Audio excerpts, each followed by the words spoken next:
So today we have with us Sarah Juliuson. She is the website doula. Welcome, Sarah. Thank you. Thank you for having me. Sarah has been a guest on our podcast twice before, once last year to talk about birthing your birth business, and then recently to talk about SEO, search engine optimization, for those of you who didn't hear that episode. You really need to listen to it. It was fabulous. Yes. And today what we're going to talk about is homepage structure and design. But before we do that, Sarah, tell us a little bit about what you do. Tell us a little bit about how you got into this work and what you do for birth-related businesses. Mm-hmm. I've been a birth professional for, over 20 years. You know, I started out as a birth professional. I, along the way, suddenly discovered that you can't just have this be your calling. You actually have to make it a business. Mm-hmm. And I made a lot of mistakes. I found some great teachers, and over time really discovered that I had a true love of the business piece of this.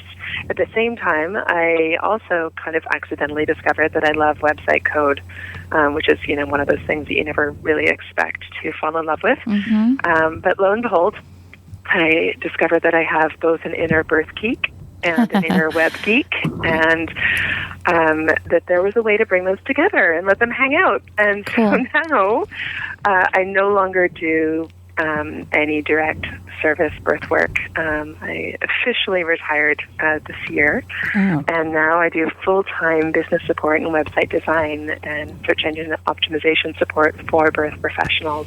Well, and that includes doulas, lactation consultants, prenatal yoga teachers, midwives, you know, everyone in between. So you're a doula for the doula business and childbirth and just overall, which is awesome. Exactly. So you're getting seasoned kind of business and website support, but you're getting it with someone who actually understands the industry and loves this work as much as you do. Well, I actually love that analogy because I think, I have told ToRAISE before, I think we need doulas for everything. I feel like I'm doing my taxes. I need a tax doula. I need, you know, I need a doula for I need a plumbing doula. I don't know how to find a good plumber and what to tell them and what questions to ask, you know. And certainly with business work, having someone who can sort of hold your hand and say, these are the questions to ask, these are the factors to consider, here's the pros and cons of this website intervention versus another website intervention. Yeah. Here's what to do when you're stuck at 6 centimeters. Exactly. Right. When you feel like you've done everything you can do and things still aren't changing. Right. Yep. How do we take the next step forward? You know, how do I take the next breath? How do I trust that, you know, this baby will be birthed the way I've envisioned it? Right. I love that. And that also, it goes into parenting, because once you birth, you still have to raise the child. You still have to care for it. Right. Yeah. And so your website, I'm getting the real sense from our previous conversation that you have to continue to nurture and learn along the way as to what the changes are you have to do. So you're a parenting doula as well. Exactly. And one of the questions I ask new clients is, where would you say you are in labor with your business right now or your website? And I get the funniest answers. You know, I'm in prodromal labor with twins, with the OB hovering over me. Where do most people rate themselves? Do most people feel like they're rocking and rolling on a nice, smooth labor, or do most people feel like... You know, there's a really common getting stuck around 6. Yeah. Yeah. In fact, I've got a whole page on my website doula page called Stuck at 6 centimeters. Because that's just, you know, that and the cervical lip.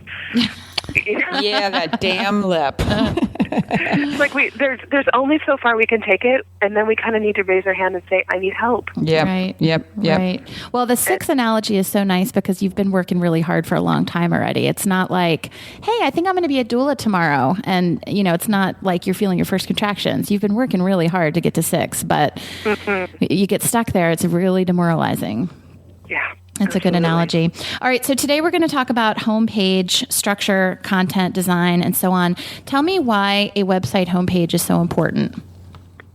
I want you to think of your homepage as like your office. So one wise doula pointed out to me one day, she's like, we don't have to pay rent. You know, the vast majority of us do not have live clinic sites, so you need to think of your website as that front entry welcoming room. That's good. So when they land on that home page, they need to feel that instant sense of, oh, God, I'm home. Right. I've found the one I was looking for. And you need to put yourself in the mind of that searcher and know that when she's searching the web, she's not looking to tear you to shreds. She's looking for the right match for her needs and hoping that that link that she just clicked on is going to be the one. Right. Now, that's an interesting analogy because people are looking for different things. And some people are going to be looking for a touchy-feely, artistic, soft. And some people are going to be looking for more of a left-brained, evidence-based, Absolutely. Right? So this is where we have to understand our ideal client. You cannot create a website that appeals to everyone. Okay. Yeah. I that's a tough one, though.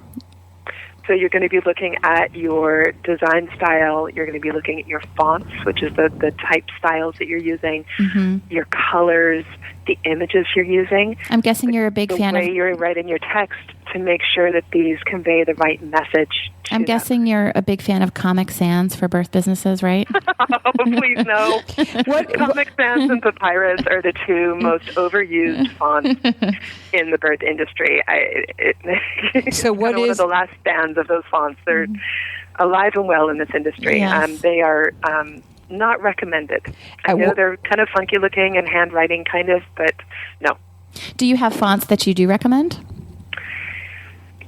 I don't. Or depends on what your ideal client is? It really does. And there's a wonderful resource in the Google Web Fonts directory. So just type in Google Web Fonts and you'll find them. They're all free to use, super easy to install in your site. And you'll find a wonderful diversity there of fonts to choose from. So someone would come to you and say, my ideal client is a Earth Mother, gentle discipline, mid-home birther, and you would say, you should use this color and this font. And someone else might come and say, my ideal client is a 40-year-old first-time mom, power career, New York City. And you would say, you should use this color and this font.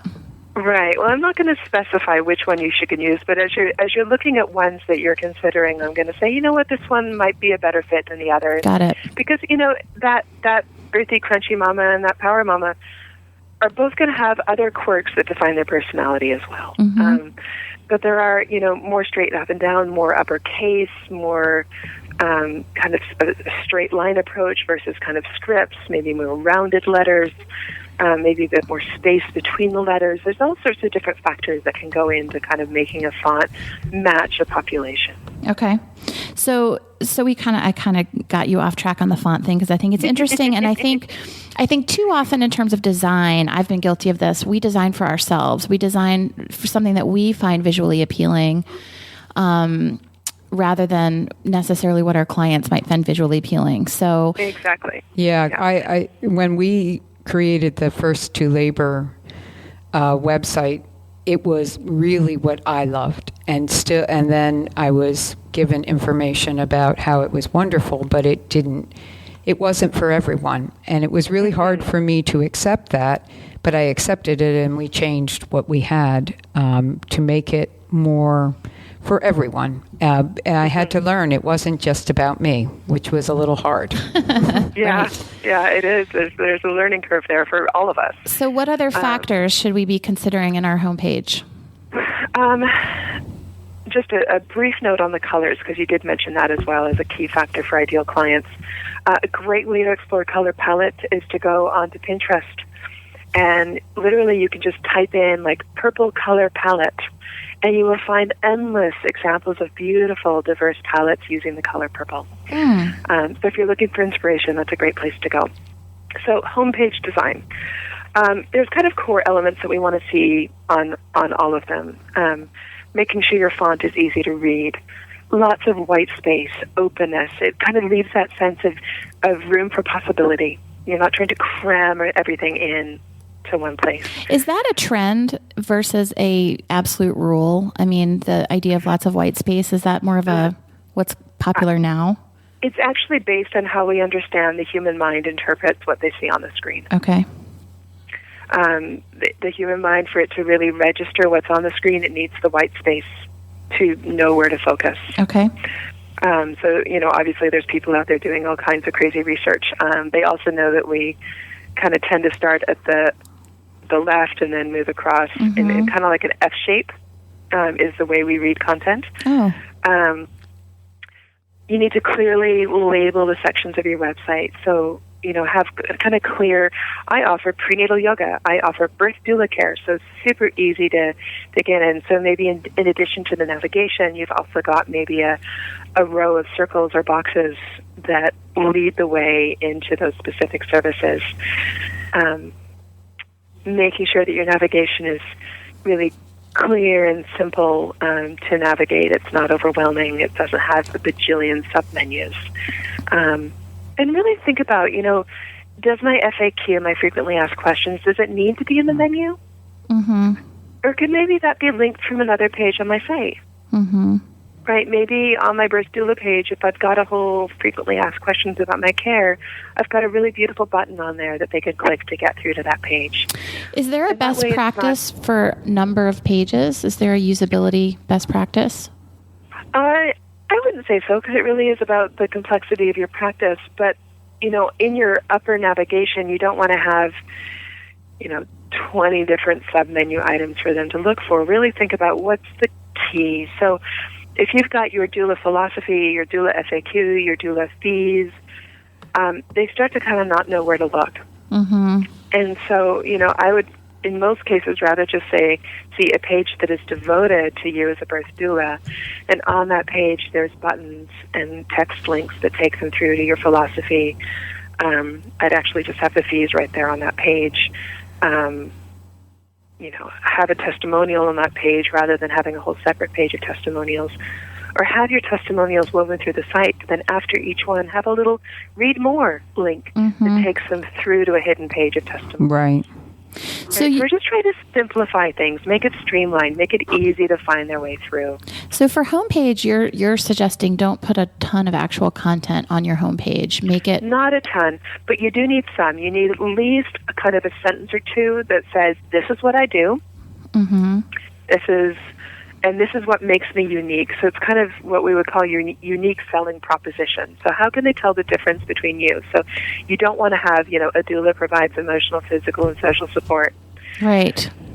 Right, because they can get that anywhere. Anywhere. So I want to know what's your service and what's unique about your service. Mm-hmm. And you're kind of looking for that unique voice that is you. Mm-hmm. And that's not easy to do, right? So this is something you definitely want to get feedback from kind of family, friends, and even a few clients on as you're crafting this content. And you might even want to divide this. You need kind of a headline, and this is for SEO purposes as well, actually. You need a headline that's what's called an H1 headline. If you have no idea what that means. No idea what that means. Sorry. No, tell us. In the code, you'll see that headline is labeled as an H1. Okay. Not everybody's going to be able to figure that out. But those of you that do know what I'm talking about, you want an H1 that says, what does this site offer? So it's that main headline that says, birth doula care in New York City. Or you can say it more creatively, like doula care for the modern family in New York. Mm-hmm. Okay.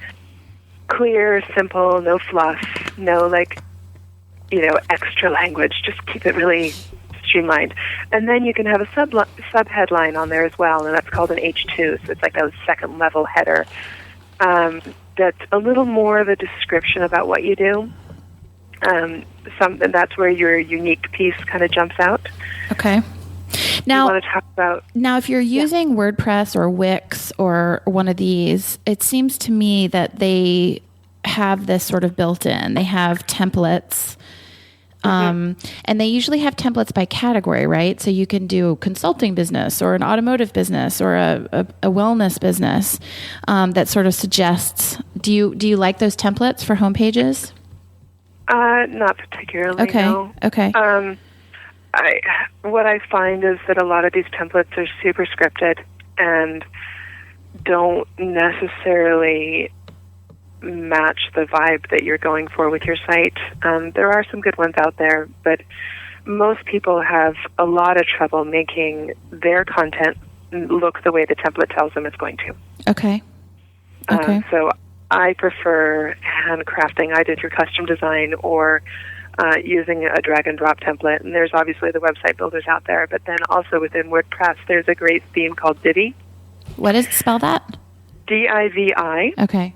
By Elegant Themes. Okay. And it allows you to kind of handcraft what your pages will look like through a drag and drop interface. Okay. So I want a video here. I want 3 columns here. I want 2 of the columns to be images, 1 of them to be text. It's all super clear and easy to do. Okay, cool. Because, but they do sometimes, those templates will say you need a big headline and then a small paragraph of information, based on what kind of page it is. So maybe that could be a guide. Absolutely. Just the templates tend to come with kind of, here's the font that this template comes with. And it's harder to customize them to really match your ideal client. Yep. Okay. All right. So what else should people be thinking about for homepage? We should see a call to action. Okay. And a call to action is something that tells the visitor what to do next. So that might be, schedule your free initial consultation. Okay. Why is that important to have a call? Now. Why is it important to have a call to action? Because our brains, I think, as part of avoiding the overwhelm that can be the internet, our brains need simple directions. Here's what I want you to do. For you to follow the most streamlined path through my website, click here. Okay. Is essentially what you're doing, right? And so if you think about your ideal client and the path you want them to follow, you want them to land on the homepage, have an instant sense of resonance. Then from there, you want them to take action to maybe learn more about the details of your service. Then maybe on that service page, you've got another button that says book your consult.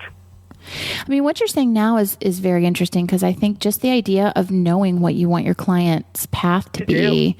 I mean, a lot of people, I think, couldn't answer that question. I think if you asked a lot of birth businesses, what do you want your client to do? They would say, come look at my website and then hire me. And that's, that's not specific enough. So come look at my website, read about me, read my testimonials, and then book an appointment, is a little more specific. Exactly.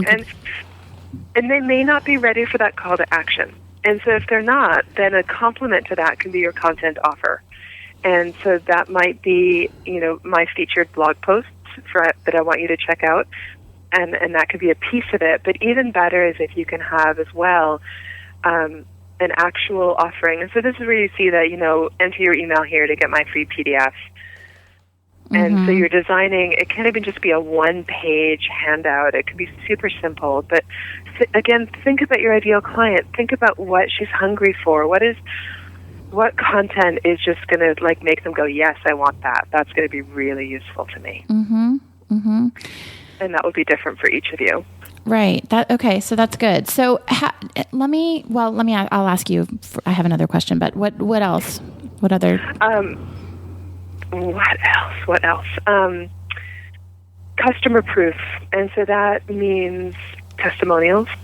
One super powerful, beautiful testimonial. Now, I know you may have a testimonial that's 2 paragraphs long. That's the most amazing, beautiful, glowing testimonial ever.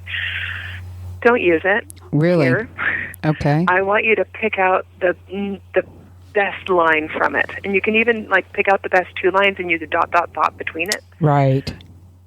This needs to be a clear, concise, wow testimonial. You can include the whole birth story in your inner testimonials page if you want. Okay, so you could click here to read the whole testimonial, or you have a testimonial page on the interior design of your website that has the 2-paragraph testimonial, but you just want on the homepage. You're talking on the homepage a testimonial? The homepage and really all of your content pages, you want to have short and sweet, clear testimonial. Yeah, that makes sense. Sarah's presence transformed our ability to our ability. I can't even think of a good. I'm doubting myself now that I'm saying it. But yes, I get your point. Is this she made all the difference. Right. We're so glad we hired her. Right. We think she's the best doula in San Francisco.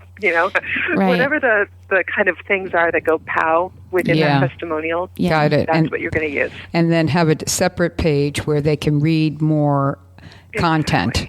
It's funny in the corporate world, we write those for people. We actually write testimonials for clients and then just get them to sign off. But that would feel a little less comfortable in this kind of thing. But I did want to throw a plug out there for Doula Match. Doula Match has a great way to solicit testimonials that feels a bit more, I think, formal and official. You send a client an official request for a testimonial. And I usually send ahead of time a note, hey, would you be willing to do one? And then they get a testimonial and it's vetted by Doula Match. We talked to Kim, the woman who runs that, and she said they get fake ones all the time. And she has all these secret ways of figuring out what's real and what's not. But she wouldn't tell us, of course, but I'm very curious about. But once you have a testimonial on Doula Match, which is a public place, you basically have that client's permission to use that. So for those of you who don't have a lot of testimonials, I highly recommend using that as a way to collect some. And then they're also on Doula Match, which is, another promotional engine for you. Yeah. Right. But I would add that, in an ideal world, along with that testimonial, you're including a photo and their name. Right. Or at the very least, initials. And that's not always possible in our industry. People don't always want to be that, visible in their community. It's more of a private decision who you work with as a doula. But if you can, at least on a few of them, include a photo and a name, that's even better. Mm-hmm. Okay, cool.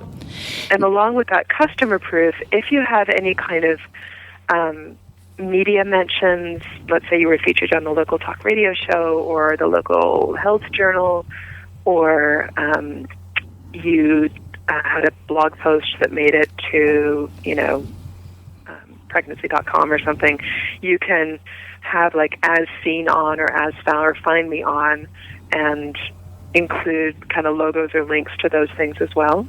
Okay. And so especially for the doula who's their birth pro that's trying to reach out to clients that are really kind of looking for that validation that you are a top contender for their choices, right? You're super professional, you're recognized, you're well known. They're going to be hungry for that kind of social proof. Mm-hmm. Yeah, it's third-party validation. It's like a testimonial in many ways. If pregnancy.com published your article, it means you're better than someone who, it doesn't actually mean that, but that's what people think. Yeah. But that's how it's interpreted. And the same goes for testimonials. Having testimonials from clients is great. If you can get a testimonial from a care provider, that's gold, especially with their name linked to it. Yeah. Do you find, are they usually, I've never even thought to do that. Are they usually willing to do that, do you find? I think it's easier when you've been around for a while and have really well-established relationships. But I've been able to do it with several when I had my birth practice. Yeah, interesting. Okay. So how are our listeners going to know if their website sucks or if their website is good? How do you evaluate this? Everyone's listening and they're thinking, okay, well, I have a clean, open design. I have obvious navigation.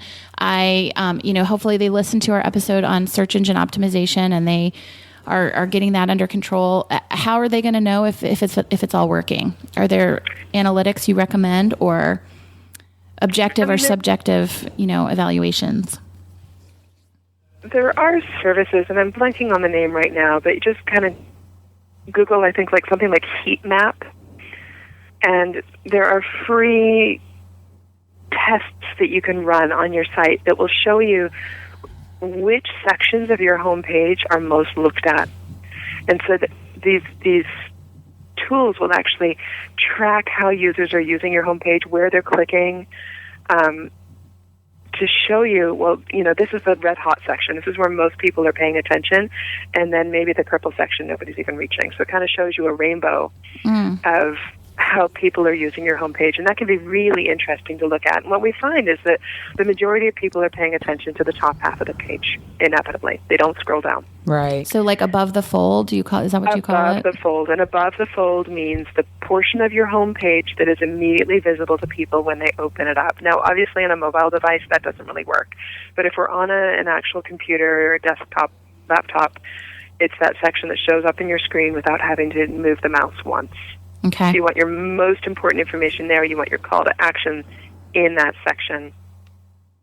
And so that's one really good clue for you. If that content is that easy to find, if it's right there front and center. I think one of the best tools is to go to your friends and family and pick out a few clients and say, hey, I want you to visit my website with the eyes of a potential client and let me know what works for you and what doesn't. Okay. And then what about Google Analytics? We've talked a little bit in the past about bounce rate, things like bounce rate, total traffic. Is there anything that you can tell from that?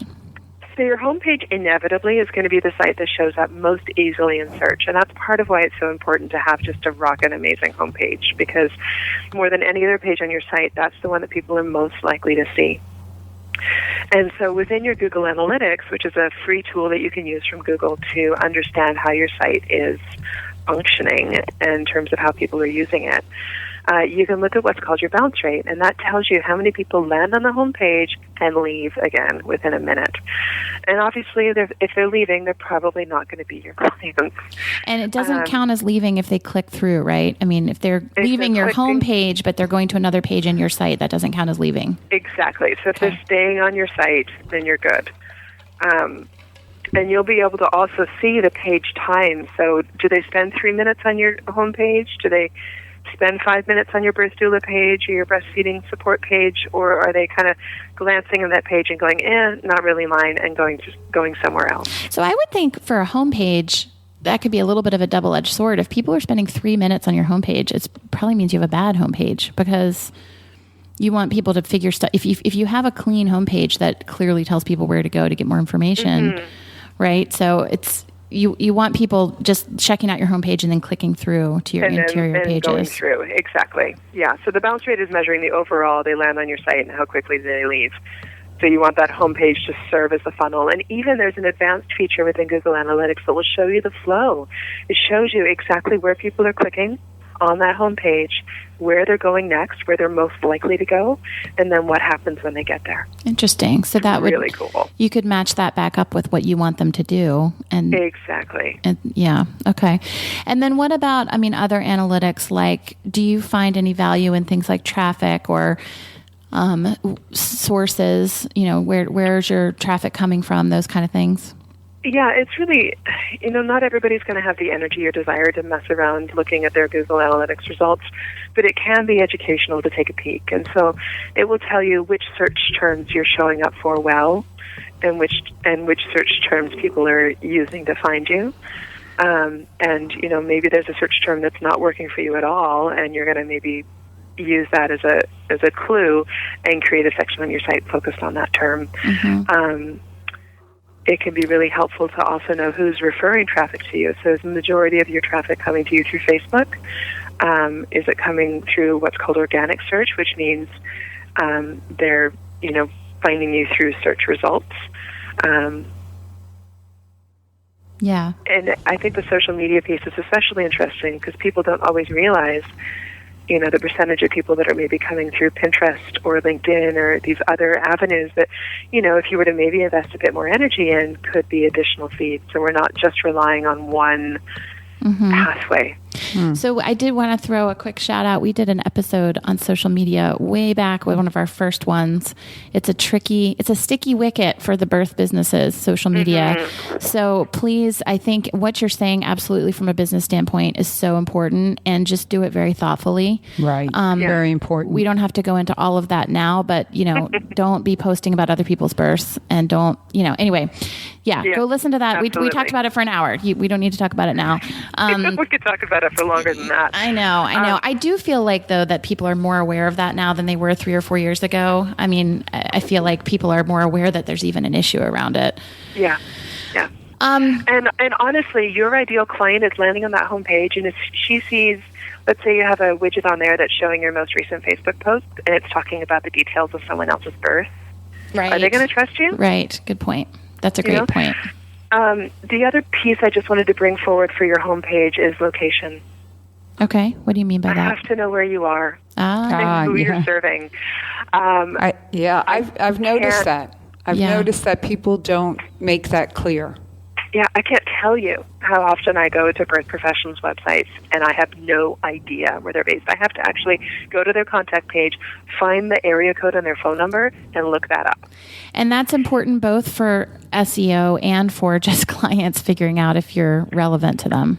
Well, if a client is in San Francisco, the chances of a Nebraska doula site showing up for them are nil. So it's not so much of an issue. Like, if a doula site is showing up in your local search, they're going to be probably local. But if they live in a surrounding town, maybe they live in a suburb, they might want to know, do you serve my area? And so saying, I serve, people in this city and the following town. Right. So naming those out loud is good both for the client visiting to go, oh, okay, yeah, she does come to X suburb of this city. But also for Google to know that your site is relevant for users in those particular areas. And we talked more in the search engine call about how to include your locations on your site. So be sure to listen to that one as well. Yes. Well, this has been great. I want to wrap up. Is there anything else you feel like, you mentioned earlier that you have an ebook coming out. And we will include details about that on our Facebook page, but tell us a little bit about what the ebook covers. So it's called What to Do When You're Expecting a Website. That's good. Good for you. I'm hoping they don't go after me with copyright. I think I'm safe. Yeah.